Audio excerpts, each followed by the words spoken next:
How do you afford a 30-room mansion, a £12 million legal bill, and a 24/7 security detail that costs millions? You could be a tech mogul. You could be a Russian oligarch. You could be a hedge fund tycoon.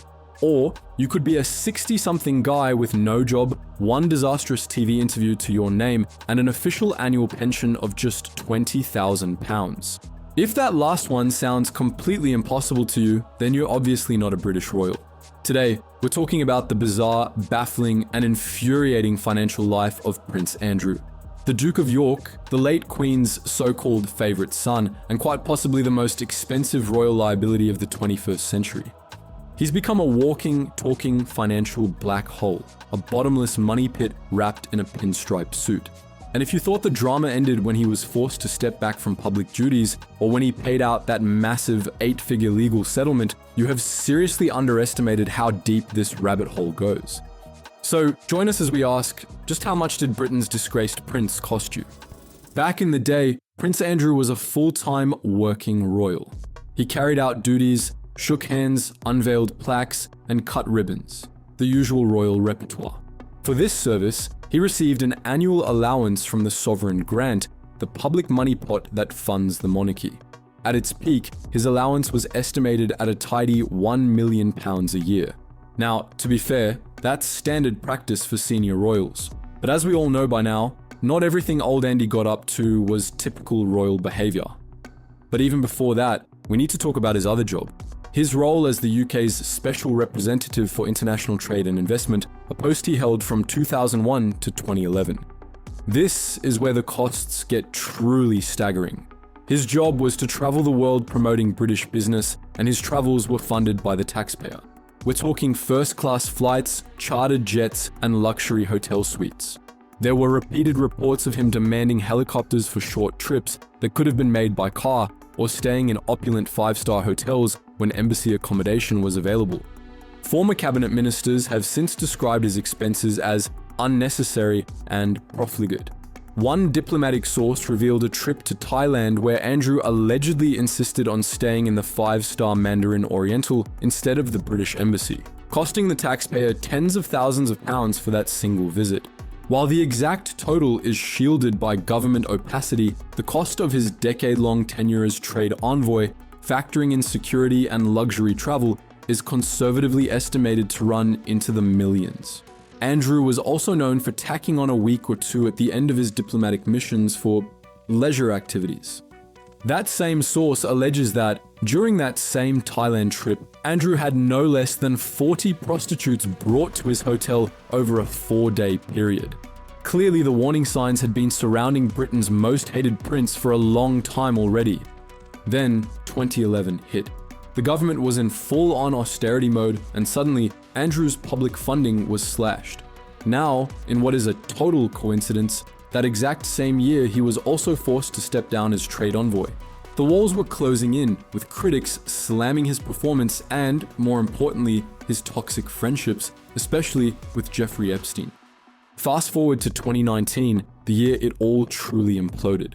We all saw the disastrous interview with the BBC's Newsnight, the one where Andrew claimed he couldn't sweat, tried to debunk a very clear photo of himself, and used a visit to a Pizza Express in Woking as a key part of his alibi. That interview effectively ended his public life. Within days, charities were cutting ties, his business mentoring project was booted from the palace, and he announced he would step away from royal duties for the foreseeable future. But stepping away from royal life back in 2019 didn't mean stepping away from royal bills. And the biggest bill of his life was just around the corner.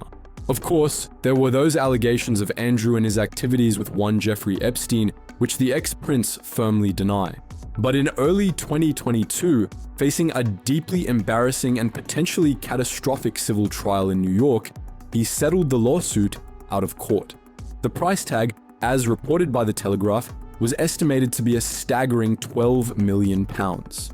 So, the obvious question, where did a man with no job and an official naval pension of just £20,000 a year get £12 million?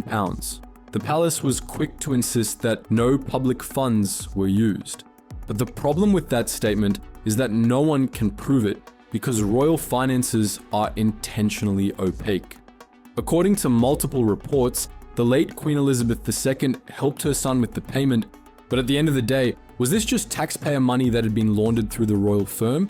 Because where does the Queen's private money come from exactly? A large part of it comes from the Duchy of Lancaster. The Duchy is a massive £650 million property and investment portfolio that generates tens of millions in profit each year. By law, those profits go directly to the reigning sovereign.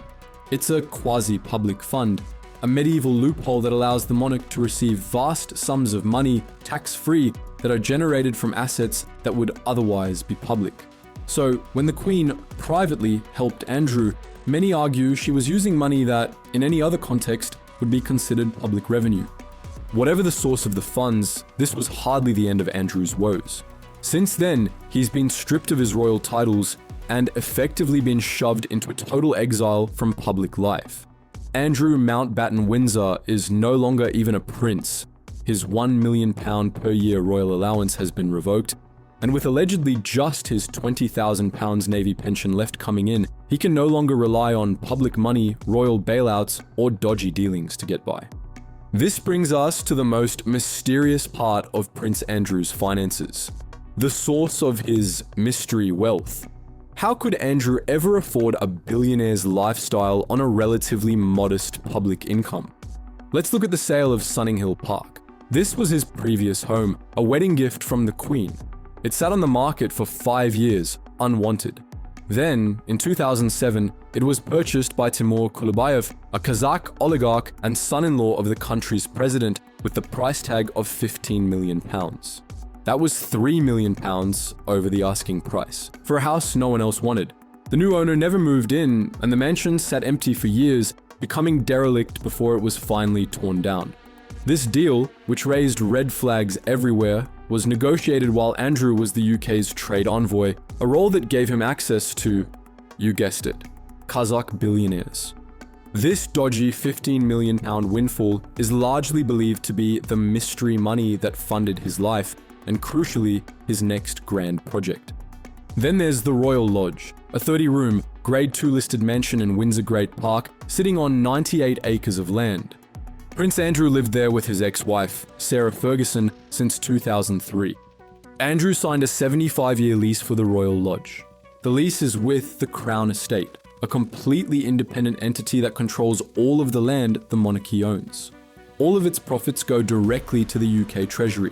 In return, the royal family gets a percentage back via the sovereign grant. So, what deal did Andrew get? He reportedly paid a one-time fee of £1 million for that 75-year lease. That breaks down to about £13,000 a year for a 30-room mansion on 98 acres of prime royal land. It's an outrageously, comically cheap deal.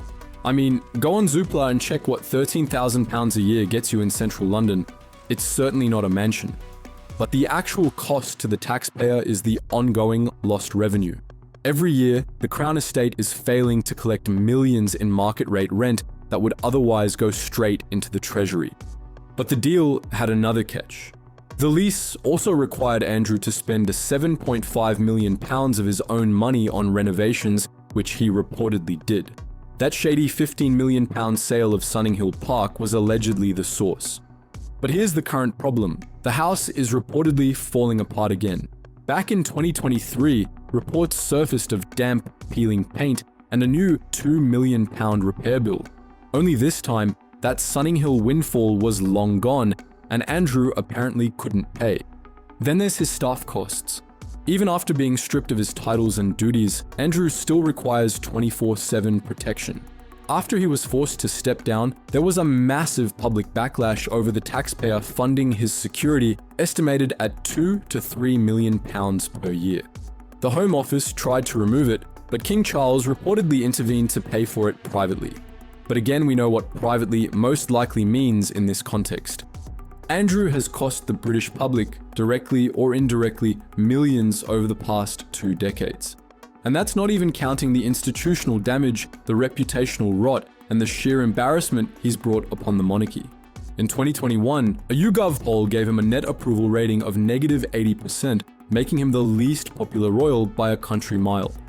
And yet, he remains, benefiting from royal privilege and shielded from true accountability, while the people paying for it all are told to just accept it's a private family matter. In fact, just last week, Andrew was relocated from the Royal Lodge and is allegedly going to be given compensation for his troubles. The details are, as usual, opaque, but Andrew Mountbatten Windsor will apparently be getting a six-figure payout from King Charles and a yearly payment in the tens of thousands in return for vacating before his lease ends. Meanwhile, almost 3 million normal Brits, none of whom have ever befriended a billionaire sex trafficker, are forced to use food banks just to survive. The monarchy has always relied on an unspoken contract. The argument goes that the royals provide stability, tradition, and tourism, and in return, they get the palaces and the funding. But what happens when a royal becomes a liability rather than a source of stability? What happens when the accountability just vanishes? Well, then you get the saga of Andrew Mountbatten Windsor and the biggest royal scandal in a generation. But what do you reckon?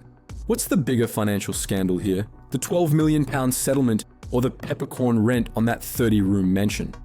Or is there another piece of gratuitous royal spending you think is flying completely under the radar?